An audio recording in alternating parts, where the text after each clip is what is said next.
The cybersecurity landscape is full of single solution providers, making it easy for unexpected cyber threats to sneak through the cracks. That's why Fortra is creating a stronger, simpler strategy for protection, one that increases your security maturity while decreasing the operational burden that comes with it. This is all possible thanks to Fortra's best-in-class portfolio and deep bench of expert problem solvers. Fortra's integrated, scalable solutions help customers face their toughest challenges with confidence. Learn more at securityweekly.com/Fortra. Customers want fast and frictionless digital experiences, yet also expect protection against breaches, privacy violations, and fraud. Drive engagement by optimizing security and convenience to attract and retain customers. Use the PingOne cloud platform to build, test, and optimize digital experiences. The no-code orchestration engine weaves together authentication, user management, and MFA, all of which can enhance security, drive engagement, and boost revenues. Visit securityweekly.com/ping identity to learn more. We know that many of you are looking to bolster your security posture with cloud-native app protection and XDR. So if you haven't heard of Uptycs, put them on your radar. They offer both cloud and endpoint security in a single solution. Listeners can use Uptycs for up to 1,000 assets for a full year for only $1. But hurry, this offer is available only through December 31st at securityweekly.com/UPTYCS. Welcome back to Enterprise Security Weekly. Join our Discord channel to chat with our hosts, ask questions, customize live stream alerts, and more. Visit securityweekly.com/Discord to receive an invite. Tyler and I use only the best gifts there. All right, for our second interview, Lisa Plaggemier joins us today to talk about behavioral science in cybersecurity. I love this, the title that you gave us here, Lisa, a whole lot of BS about cybersecurity. BS being behavior. Right. Lisa is the executive director at the National Cybersecurity Alliance, has a background in security, culture, awareness, and education. Welcome to the show, Lisa. Thanks for having me.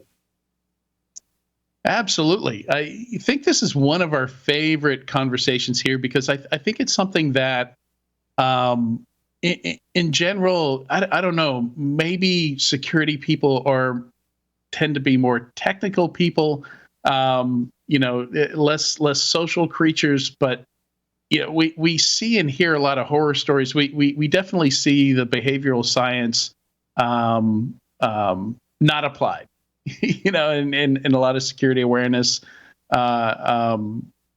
Well, and honestly, I have yet to see an incident that doesn't involve a human in some way, shape, or form, right? Even if it's a technical human, there's usually some form of human error or oversight or well-intentioned individual who did something they shouldn't have that's involved in every single incident. So no matter how technical you are, when you're doing a post-mortem and looking at your root cause, there's going to be a human being in there somewhere.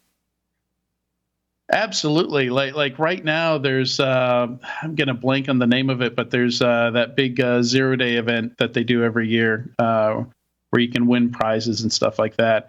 And there's just this obsession with with exploits and vulnerabilities.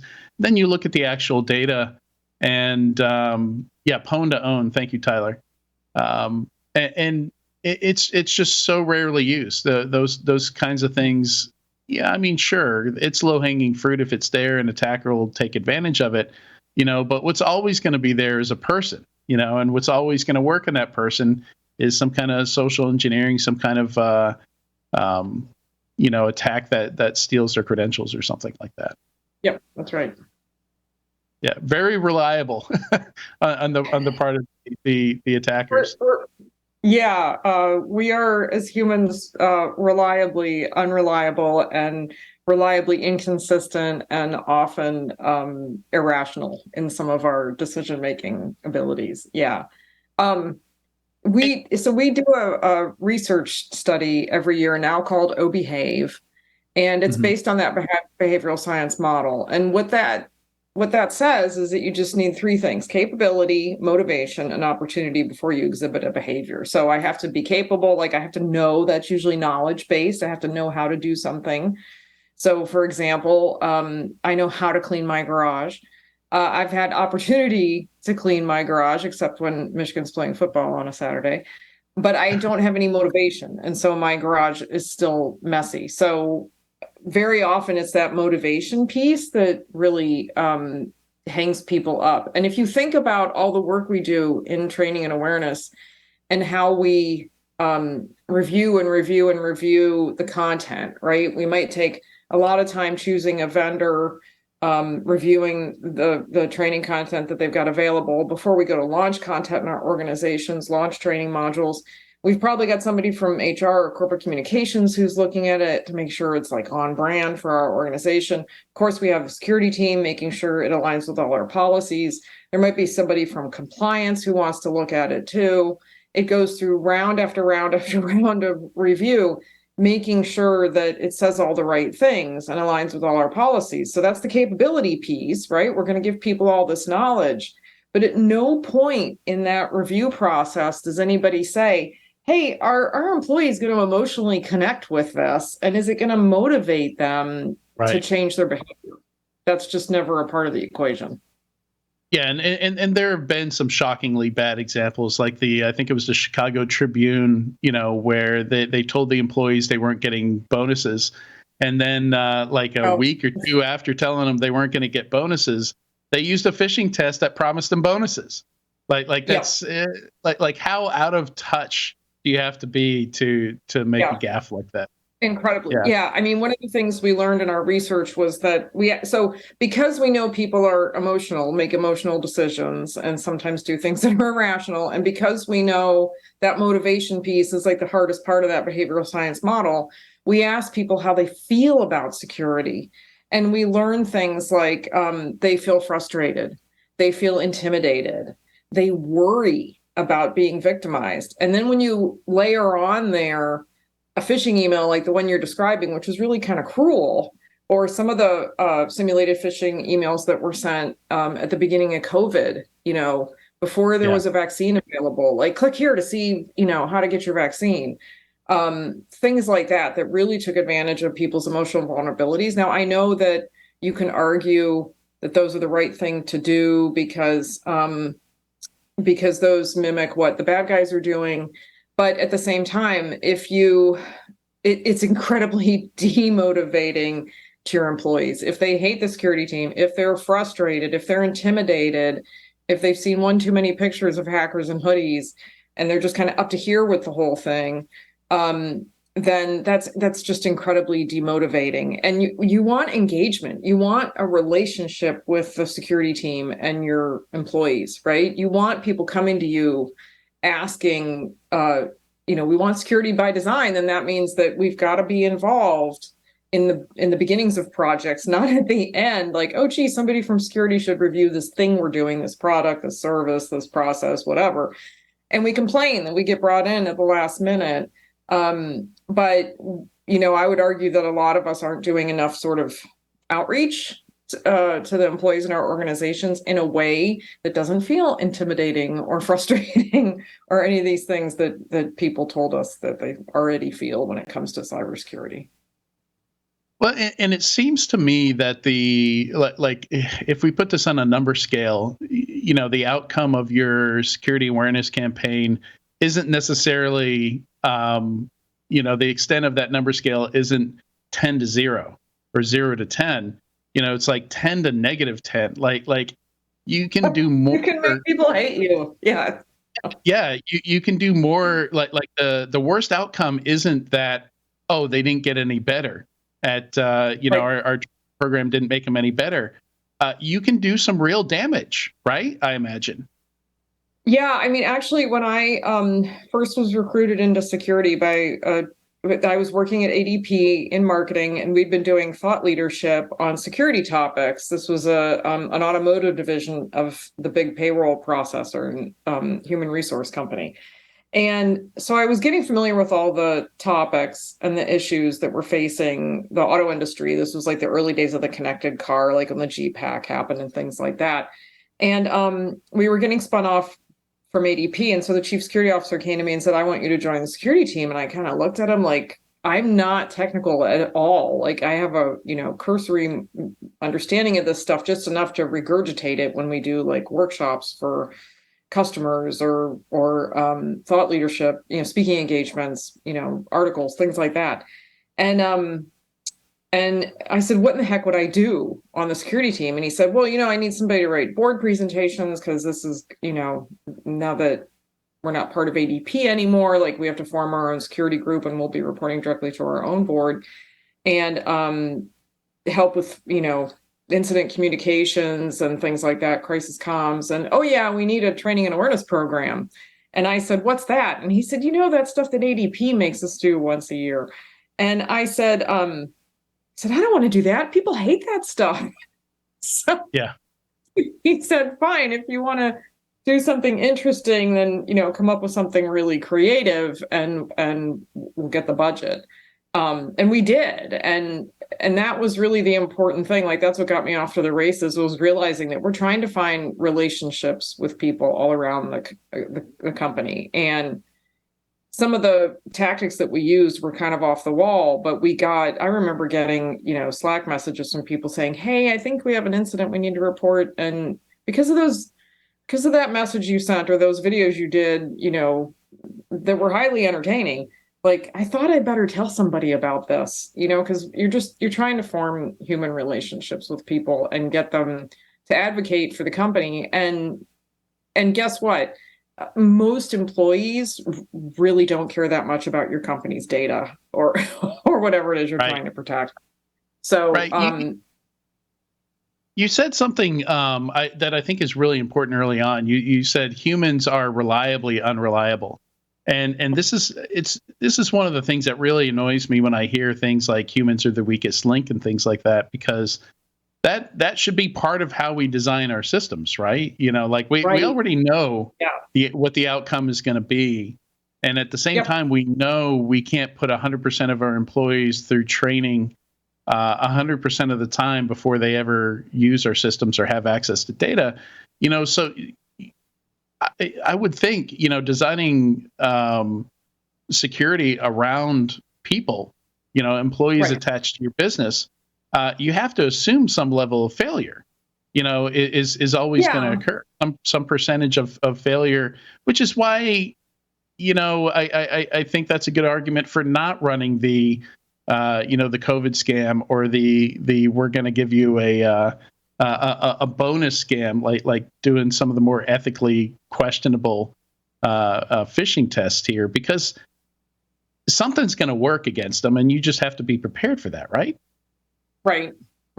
Yeah. It's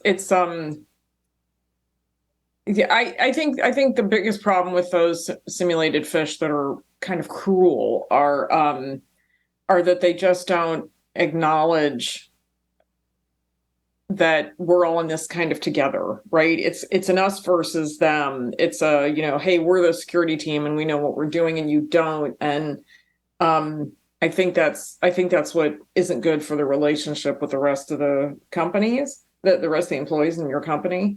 I think it kind of draws a line. And I used to teach a certification class in training and awareness. And I've attended Dr. Cialdini's Principles of Persuasion workshop. So that's the guy who wrote the book in the 80s that every salesperson uses about the different ways you can persuade people to do things. And it's really a handbook in social engineering, but you can use it for good, right? That's called sales and marketing versus using it for bad. And I was having everybody, one of the exercises in the class was to take those principles of persuasion, pick one of the principles, and then here's a cybersecurity topic, and then talk to me like, as a group exercise or homework or something. Come back and tell me, like, which principle would you use to communicate that particular security topic, and like, what would that, give me a brief description of what that would look like. And every single person in the class chose the principle of authority, which is literally do it because I said so. Or, what we might hear in common marketing vernacular is, 9 out of 10 doctors recommend, or things like that. That's the principle of authority. And so the next time I taught the class was actually at RSA, and I had to tell people you're not allowed to use the principle of authority, because I find that so often we just, we are very specialized in security, right? There's a lot of super smart people, but telling other people to do something just because I'm smarter than you doesn't always go over that well with the audience. So I think that's part of the problem with those, simulated fish that are seemingly really clever, but are really just putting up a wall between you and your employee population. Yeah, definitely. Sean, I know you have a few questions here. Yeah, absolutely. So Lisa, you've written before about security guidance that how it shouldn't be negative. Basically, how we typically say in security, don't do this. This needs to be fixed.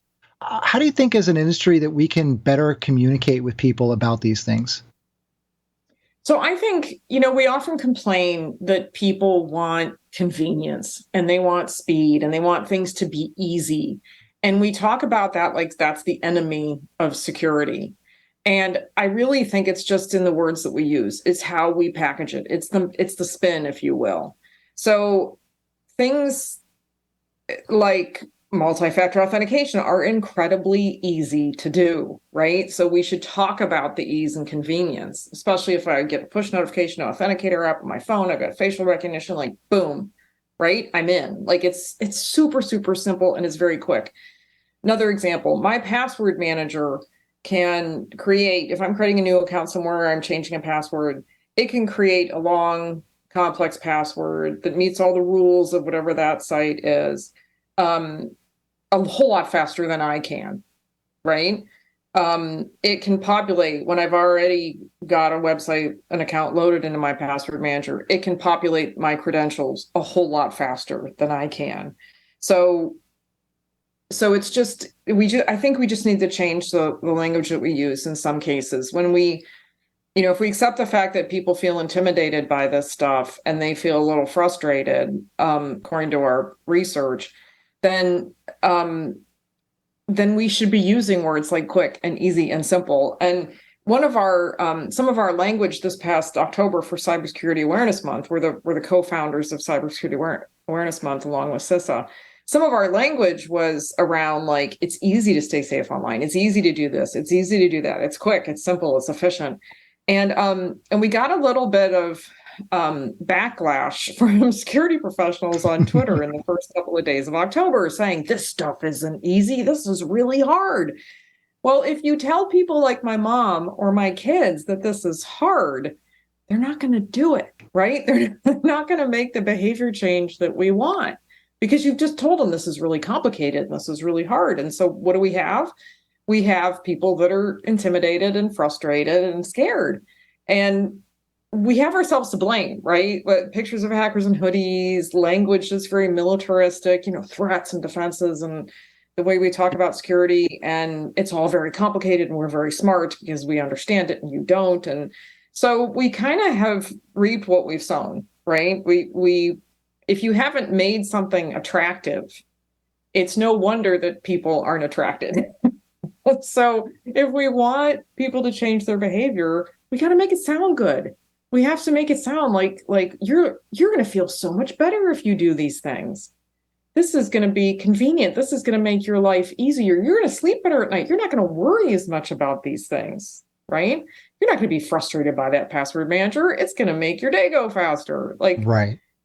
It's just it's our vernacular in this world, I think. And that's what gets me up every day is, I think I'm in a dream job at the National Cybersecurity Alliance because every day our team gets to look at that chasm between the world of cybersecurity and, we read the press, we know what's happening. And then we have our other foot, if you will, is over the border in the consumer public, interacting with people and understanding like where their head is at on this stuff and why they don't do the behaviors that we want them to do. And so our work to bridge that communication gap between these two worlds, it's really easy to look at the world going to hell in a security handbasket and just shake your head and be frustrated. Like, how can people not know this? Like, this is horrific. Like, we need to do something, like people should just be more aware and they should change. And it's really easy to look at that and be frustrated and discouraged, even as security professionals. But then you look at it from the average consumer's perspective, and I pick on my kids and my mom all the time, but they really are the demographics that struggle the most, older folks and younger folks.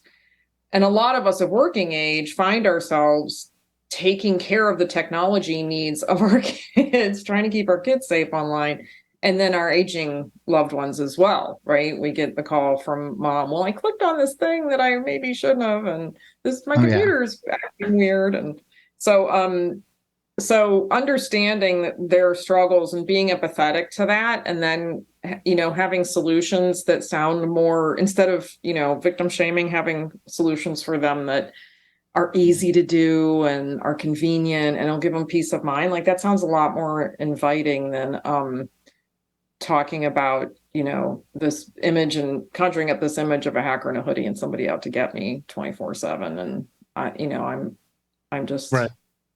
grist for the mill. Yeah, I like that approach. Out there, I think you got that right when you said demotivating. Like my favorite is defenders have to be right 100% of the time, and attackers only have to get it right once. Yep. I don't think it's true, and I think it's horrible to tell people that. Yeah. Sorry, Sean. I'll let you ask your follow-up. I mean, you're right, Adrian. So I've talked at conferences before, and I said, yeah, it might be the case that attackers only have to be right once, and defenders have to be right 100% of the time for them to get in. Once they're in, that math shifts around the other way. And so then once the attackers are in the environment, they have to be right 100% of the time, and the defender just has to be right once to detect them. But I had a follow-up based on what you were saying, Lisa. I love this approach of being more caring and empathetic with people instead of saying, oh, well, you got to kind of be aware, be afraid of all these things that are happening out there. And your organization, the National Cybersecurity Alliance, is tackling quite the large challenge, which I think is great. One of the greatest challenges I've seen personally is the huge range of knowledge around cybersecurity. How do you adjust based on this level of knowledge, which can range to minimal, which is my parent, to quite knowledgeable, which could be my peers potentially? So a lot of the assets that we make available, and everything is available for free, right? We've got kits for Data Privacy Week and Cybersecurity Awareness Month. We're going to be doing a romance scam campaign in February. We tackle all kinds of topics during the year. We try to have a content that covers the gamut. So, and I also see it as there's like stages of engagement with security too, right? So if you think about, I used to work in marketing with Ford Motor Company, and if you see an ad from Ford on TV, like a Super Bowl ad or something, that's to get your attention on the brand of Ford Motor Company. If you see an ad from a local dealer talking about a vehicle, that's buy a Ford from me, right? I've got you interested in the brand. Now I'm going to bring you down the funnel, the old school sales funnel, to think about where you might buy it from. And then if you see an ad in the paper or something or online that talks about a sale or a particular price or an incentive, a rebate, something, that's buy a Ford from me now. And that's at the dealer level as well. So you've got this like funnel of pulling people in, right? Getting them engaged over time until they eventually walk into a dealership and buy a vehicle. If we think about that from a security perspective, my role in life in my work world might be to be a software developer or something. And I might be just frustrated with security or not care at all. But as you get me more and more interested in the subject, beyond just like, here's how to recognize a phish, or, to tell if you're being socially engineered somehow, the ultimate for somebody in that role might be like, boy, I really want you to take some OS Top 10 training. I want you to be a more secure developer, or whatever. You could pick any different role and think about, like, what is that funnel that I'm trying to pull somebody through to? What is that ultimate, if that person really did believe that part of their job encompassed security in some way, whether they're an accounts payable or they're a software developer, what would their behavior look like? How would that change? And so how do I take them from, I don't know and I don't care, through, down the funnel of engagement through to actually changing their behavior? So I don't see it so much as knowledge per se as I do engagement, because we never just tell somebody something and they go do it. if it was that simple, we all know McDonald's sells French fries. They would never run an ad with French fries in it again if they only had to tell us once that they sell French fries, come buy French fries, right? But they're just constantly telling us and showing us pictures of French fries because they want us to come to McDonald's and buy French fries. Even if we've been there before, they want us back again and again and again and again. And so it's just that drumbeat, constant drumbeat over time of keeping people engaged and to get them to the point where they actually do something, the thing you want them to do. A lot of people, one of the things we learned in our research, it was 3,000 people in the US, the UK, and Canada. And one of the things we learned is that the vast majority of people say that security is important to them and they say that they prioritize it. But then when we ask them about specific behaviors, we see the big disconnects. So one of the questions is probably one of my favorite questions. We ask people a lot of questions about passwords, how often they use ones that are truly unique and things like that. We ask them what their preferred method is of keeping track of their passwords. And far and away in all three countries, and most of the companies I've presented to during Cybersecurity Awareness Month, the most popular answer is I write them down in a notebook, which is terrifying. The other answers are things like I keep them on a document on my phone and like, well, I've password protected that document or on my laptop or something. Or I just remember them because I have a schema that I'm using where I change a couple of characters or digits depending on which account it is I'm logging into. Like they've thought of some core password and then they've thought of some trick, which they think is going to make them smarter than a bad guy, to alter that core password in a way that they can still remember it, but they think they're being clever enough to outsmart the bad guys. So I say all this to say that people say this is important to them, and it's not that they're doing nothing. They keep that password notebook because they know that all their passwords have to be long and complex and they can't remember them and they don't have another tool to do that, or they're unaware or don't trust password managers. They only change a few characters because they've told themselves this story that the bad guys won't be able to figure that out, right? There's a myth they believe, but they do those things because they really do, like they have the emotional commitment to saying that this is important. And they've taken those steps because they think that's helping. So it's fascinating to me how many people said that our research this year said 37% of people keep a password notebook. And that was consistent in the organizations I spoke to this October when they invite us in to speak, even some large government agencies where people should know better. Well, based on my conversations with red teamers that I communicate with on a regular basis, many of the times that they are able to compromise an environment is because they find passwords in a file, either on a share or on an admin's workstation. So that seems pretty consistent across people, even those who should know better. It would be safer in a physical book. And just as a quick aside, I was on Amazon the other day, not looking for password notebooks, but they do. It was just like one of the people who bought this also buy this.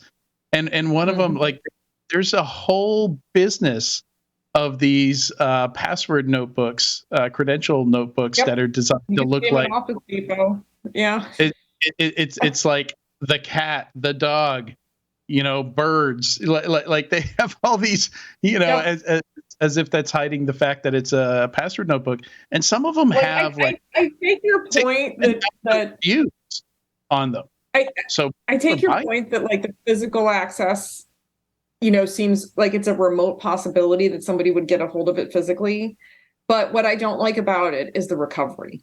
If somebody got a hold of it, if you took it to you can't tell me that nobody ever takes their password notebook to a coffee shop or on vacation with them, right? If you lost it, can you imagine trying to recover from, if somebody got a hold of that, can you imagine trying to recover from all of those, like if somebody had your accounts and changed all your, MFA and changed, like made it impossible for you to get control of your own account again, like it'd be a nightmare. Yeah, it would be awful. Agreed. Sorry, Sean. I just had to throw that in there because, just seeing the number of reviews, 6,000 to 10,000 reviews on some of these things, like clearly they're selling a lot of these. Yeah, and absolutely. My dad was big on writing his passwords in a little book that he had, and I got him shifted over to a password manager, and he still had some trouble with that. So it's there are some areas that to get better at and help people understand things, because they can write in a book, whereas using a tool to input things and then have it fill it out, and there's got to be a browser extension or something else, can be a little more complicated depending. Yeah, I've been paying for a 1Password family account for 5 years now, pretty much ever since they've had the family plan, and I've yet to successfully get any of my family members to use it. Well, So I think it goes back to Lisa's point about, engagement and repeating, because you say it once, people won't do it. That's it right there.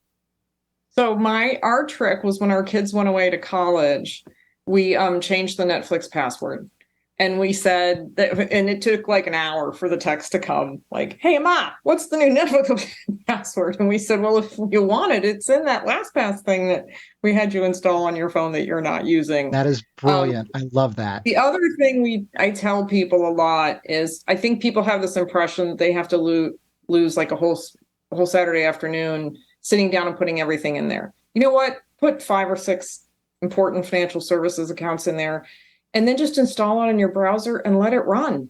And it'll ask, you get that prompt, do you want to add? And you just click yes, and you keep rolling. And I just think oftentimes, it feels like a monumental task, because we do have a gazillion accounts.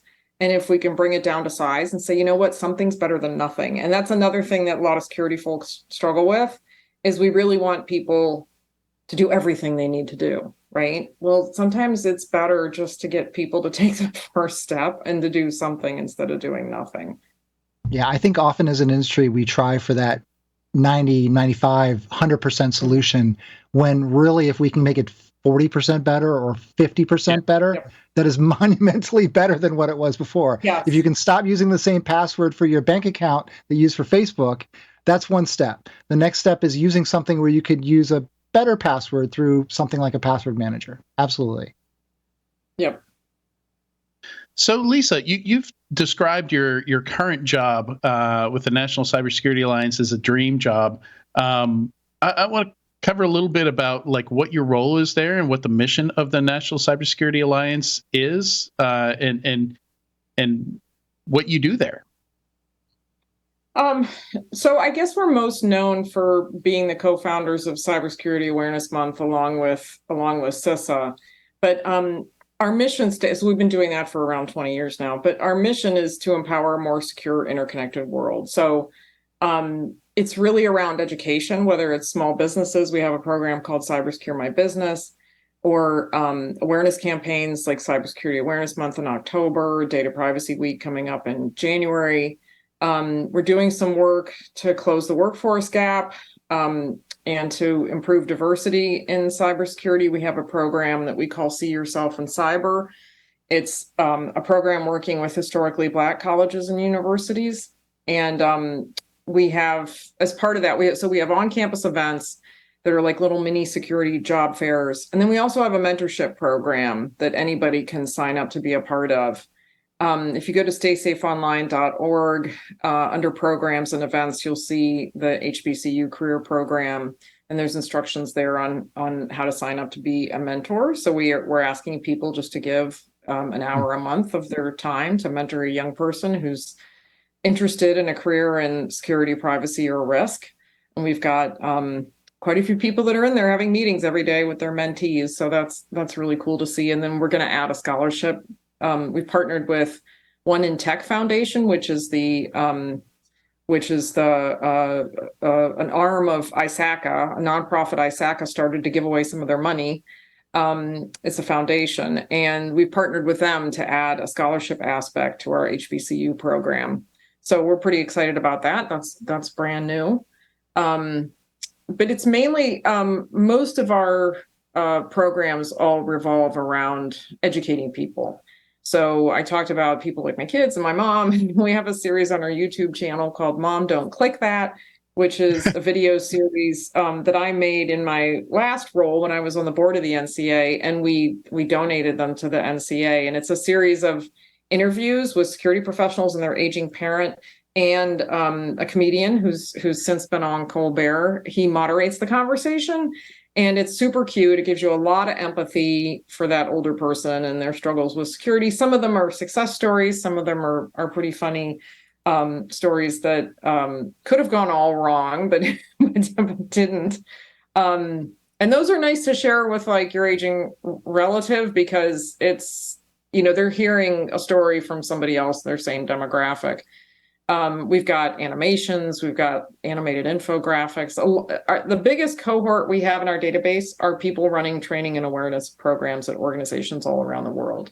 So they get into our database and they get emails when we have free materials available, when we make new material available, and they can download that, and it's all free to use. You can plagiarize to your heart's content. We have suggested articles and suggested social media posts, like things you can put on Slack in your company, but you can edit them to sound or look more like your brand, and it's all free. So we have a lot of materials that help feed people's training and awareness programs around the world. And we have those links in the show notes. So check out the show notes if you want links and to. You can download Behave as well, the research report. Yeah, absolutely. So I think we have time for one more question. Sean has a good question, I think, to wrap the conversation on. Absolutely. Thanks, Adrian. So Lisa, what do you think is one training element or takeaway that you feel is key for cybersecurity awareness? I guess this might be kind of a loaded question. I put this together before we started, but you've talked about basically being empathetic, engaging with people, continuing that. So maybe this is more a question around what do you think is the most important part of cybersecurity awareness?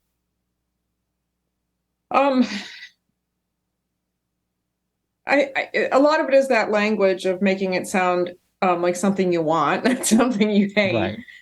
I would say, so there's an advertising guru out there named Seth Godin, and I quote him all the time. He's written Love books, Seth. and he's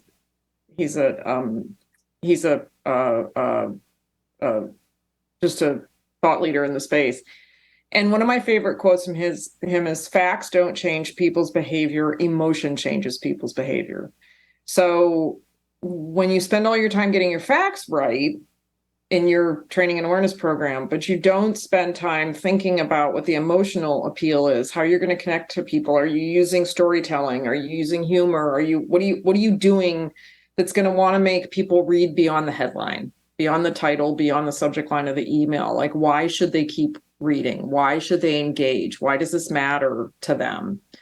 I think a lot of us could spend more time on that aspect of just, thinking about how we're going to leverage emotion so that we can motivate people to actually take action on the we're delivering the capability, the knowledge, and people generally have opportunity to do things. We have to remember it's that motivation piece that's hard, and that's the emotional piece. So don't forget about that, because that's a really big factor in actually achieving behavior change. That's great. Thank you.